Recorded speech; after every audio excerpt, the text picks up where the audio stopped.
রান্না কমপ্লিট করলাম, টেবিলের উপরে মাছের জিনিসগুলো নামিয়ে নিয়েছি। নিচু হতে কষ্ট, নিচু হয়ে না মেয়েদের সত্যি কত কাজ। ছেলে বেরোলো, ওকে খাবার দাবার, দুপুরে লাঞ্চ রেডি করলাম। এবার কালকে আমি কত কি জিনিস কিনে নিয়ে এসেছিলাম। এটা হচ্ছে অ্যাকোরিয়াম, আমার মাছের অ্যাকোরিয়াম আছে না, মাছের খাবার কিনে নিয়ে এসেছি। ওটস কিনেছি, চানাচুরের প্যাকেট কিনেছি। শীতকালে বড়িটা খেতে খুব ভালো লাগে, তাই না?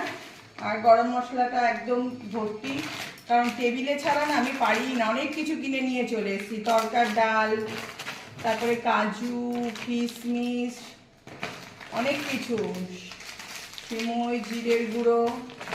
তেলটা যদিও ছেলে অনলাইনে অর্ডার দেয়, আমি একটা নিয়ে চলে এসেছি, বেশি আনতে পারলাম না। বিস্কিট আছে, ম্যাগি আছে। তবে এই চিড়েটা না খেতে খুব ভালো লাগে, এই চিড়েটা খেতে সত্যি খুব ভালো লাগে। আর এই সবই কিনেছি, এত কিছু মাছের জিনিস কিনে নিয়ে আমি চলে এসেছি। কালকে টেবিলের ওপর দাঁড়িয়ে দাঁড়িয়েই আমি এগুলোকে ঢালি, কারণ নিচু হতে খুব কষ্ট। তো চলো এখন এইগুলো আমি গোছাই সব কিছু, পরে আবার কথা হবে।